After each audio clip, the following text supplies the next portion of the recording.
pursuant to the sine die resolution. Have a great few weeks. And with the dropping of the gavel, the session at the State House this year comes to a close, at least for a little while. Now, since everything started in January, some controversial plans have been pushed through. Some others many hoped would finally get to the finish line didn't quite make it. And that's why this session might be remembered for what didn't happen as opposed to what actually did get accomplished. Our Kiana Jordan was at the State House all day today and breaks those things down. Lawmakers in both the House and Senate say this year's session has been a busy one with ups and downs. Thursday was the last long day of session, and there were some small wins for plans that weren't expected to make it to the finish line, including one for teachers. So even as we come to this last day, I'm mindful of the people and the citizens that didn't get the attention and maybe their voice heard because we failed to pass certain legislation. Thursday marked the last day of what lawmakers are calling a busy session here at the State House.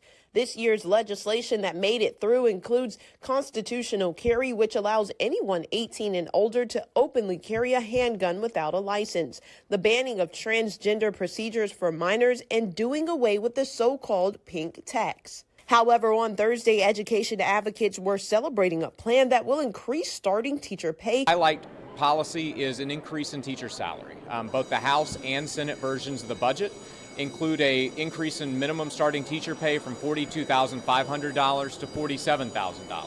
While teacher advocates like Patrick Kelly says there is more work to be done to improve things in and out of the classroom, he leaves the final day of the year at the State House happy about another plan to improve education. Would give education majors in South Carolina colleges enhanced lottery scholarships so that they have less student debt and they can more easily access their teacher preparation programs. Despite years of work to make medical marijuana legal and establish a hate crime law in South Carolina, both plans once again stalled after getting support in one chamber. Now the years-long fight to make both a reality has to start all over again in January. We had on our own soil what could arguably be the worst hate crime in the 21st century. And so when a sitting senator is killed, and the reason why this bill doesn't pass is the Senate chamber, that's beyond sad. Proposals that don't pass will have to start all over again in January when the next session begins. At the State House, I'm Kiana Jordan, Watch Fox News, Local First.